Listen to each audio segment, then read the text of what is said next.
Hello दोस्तों, स्वागत है आपका स्लीपी क्लासेस में। आज के मैगी 2 मिनट सीरीज में बात करेंगे हम दांडी मार्च की। राइट, तो दांडी मार्च सबसे पहले चीज़ क्या थी? दांडी मार्च में गांधी जी ने कहा कि सॉल्ट को मुद्दा बना के मैं एक सिविल डिसोबीडियंस मूवमेंट शुरू करूंगा। तो उसमें मैं क्या करूंगा? उन्होंने कहा कि मैं ब्रिटिश हुकूमत द्वारा बनाए गए सॉल्ट के ऊपर जो भी कानून है वो डिफाई करूंगा।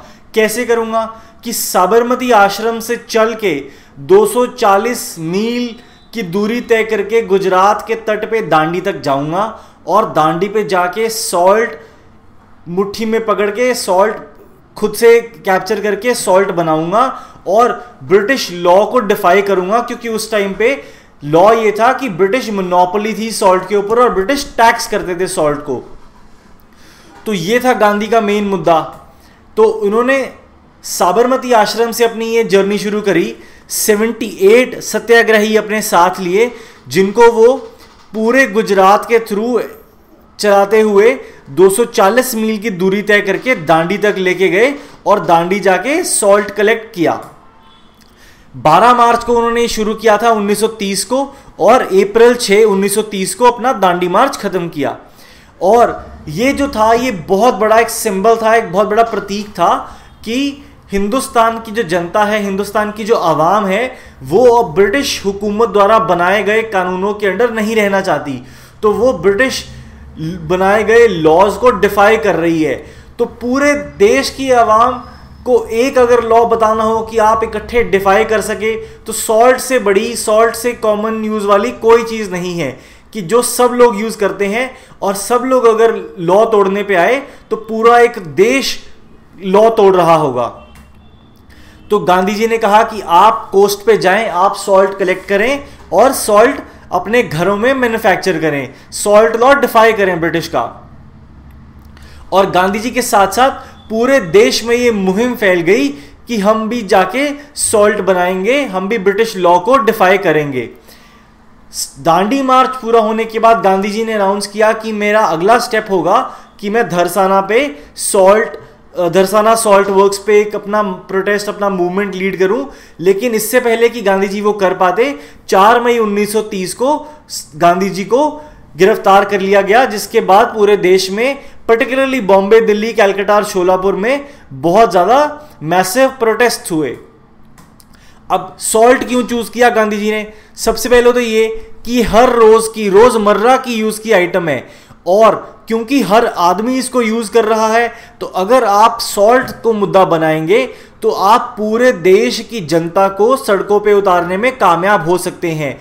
उनको आप सॉल्ट के साथ सिविल राइट, पॉलिटिकल राइट जोड़ के सड़कों पे बता सकते हैं।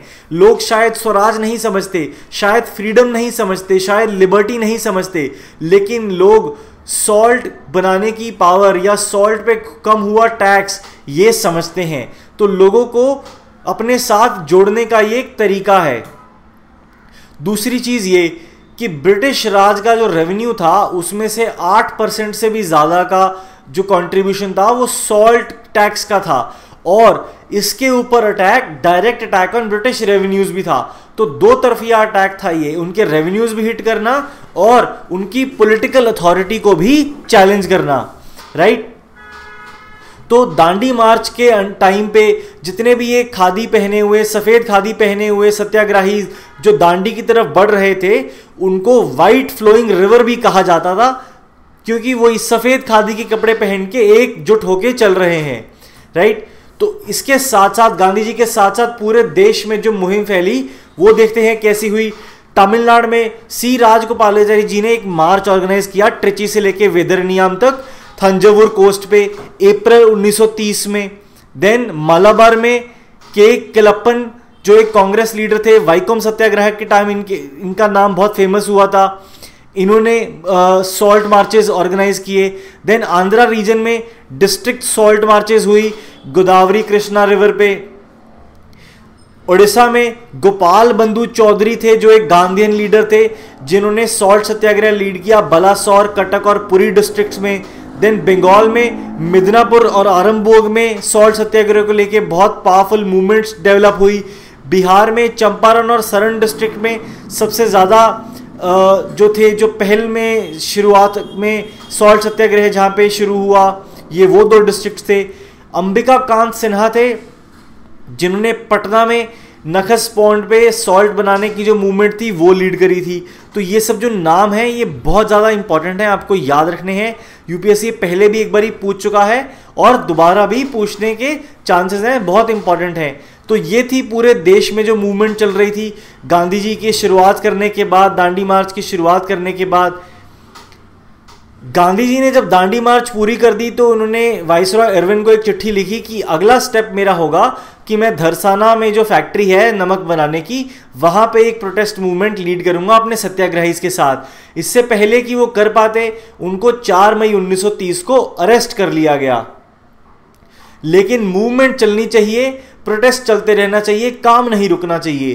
तो 21 मई 1930 को सरोजिनी नायडू और इमाम साहब की लीडरशिप के अंडर धरसाना सॉल्ट वर्क्स पे जो अनफिनिश्ड टास्क थी, जो मूवमेंट जैसे प्लान करी गई थी, वो गई। तो इसके तहत क्या हुआ, एक पूरी की पूरी रो होती थी, एक पूरे के पूरे सत्याग्रही का ग्रुप होता था जो फैक्ट्री के गेट की तरफ बढ़ता था। ब्रिटिश हुकूमत द्वारा वहां पे इकट्ठा किए गए 400 पुलिस ऑफिसर उन पे लाठीचार्ज करते थे, सत्याग्रही गिर जाते थे, उनको साइड पे किया जाता था। एक फ्रेश रो आती थी सत्याग्रही की, उन पे लाठीचार्ज होता था, गिरते थे, साइड कर दिए जाते थे। एक तीसरी रो, एक चौथी रो, तो पूरे दिन पूरा शाम अनआर्म्ड पीसफुल सत्याग्रही फैक्ट्री के गेट की तरफ बढ़ते थे और ब्रिटिश सरकार उनका लाठीचार्ज करती थी, जिसका फाइनल नतीजा ये निकला कि 320 लोग घायल कर दिए गए और 2 लोगों की जान भी चली गई। और ये जो पूरी मूवमेंट थी ये बहुत ही एक डीपली टचिंग मूवमेंट थी, जिसका एक बहुत ही दिल को दहला देने वाला अकाउंट दिया था एक वेस्टर्न कॉरेस्पॉन्डेंट ने। मूवमेंट के लीडर्स थे इमाम साहब, सरोजिनी नायडू और मनीलाल गांधी, जो कि गांधी जी के दूसरे बेटे थे। मौकाए वारदात पे मौजूद थे न्यूयॉर्क टाइम्स के एक जर्नलिस्ट वेब मिलर। उन्होंने बहुत ही ज्यादा पॉइग्नेंट, बहुत ही ज्यादा टचिंग एक अकाउंट लिखा था, जो उन्होंने अपने हेडक्वार्टर्स भेजने की कोशिश करी, पर ब्रिटिश हुकूमत ने उन्हें भेजने नहीं दिया। फिर इन्होंने चैलेंज किया ब्रिटिश गवर्नमेंट को कि अगर आप मुझे नहीं भेजने देंगे तो मैं पूरी दुनिया में आपको एक्सपोज कर दूंगा कि कैसे आप प्रेस को सेंसर कर रहे हैं। फिर इनको अलाउ किया गया, ठीक है आप भेज सकते हैं। और इनका जो ये अकाउंट था, जो इन्होंने धरसाना सॉल्ट वर्क्स आंखों देखा और उसके ऊपर लिखा, वो दुनिया के 1350 अखबारों में छपा वो अकाउंट, और official records of the United states senate, America की सेनेट में भी ऑफिशियल रिकॉर्ड्स में एंटर किया गया, क्योंकि वहां पे एक सेनेटर ने सेनेट में पढ़ा। तो बहुत ज़्यादा ग्लोबल लेवल पे इंडियन फ्रीडम मूवमेंट के लिए सपोर्ट गैदर हुई इस पर्टिकुलर अकाउंट के बाद, राइट। तो ये थी जो कहानी थी सॉल्ट को मुद्दा बना के एक दांडी मार्च लीड करने की। दांडी मार्च से गांधी जी ने सिविल डिसोबीडियंस मूवमेंट शुरू की थी। गांधी जी के अरेस्ट होने के बाद कांग्रेस ने इसको मूवमेंट को और बढ़ा दिया था, एक्सपैंड कर दिया था। एंटी चौकीदारी टैक्स कैंपेन ले आए थे इसके under, forest law violation campaign भी इसके अंडर ले आए थे। तो ये मूवमेंट कैसे और आगे बढ़ी, सिविल डिसोबीडियंस मूवमेंट कैसे शुरू हुई, कहाँ तक गई, उसके बारे में हम चर्चा करेंगे, जानकारी लेंगे अगले वीक, राइट। इस वीडियो में दांडी मार्च ही। मिलते हैं आपसे अगले लेक्चर में, तब तक के लिए थैंक यू।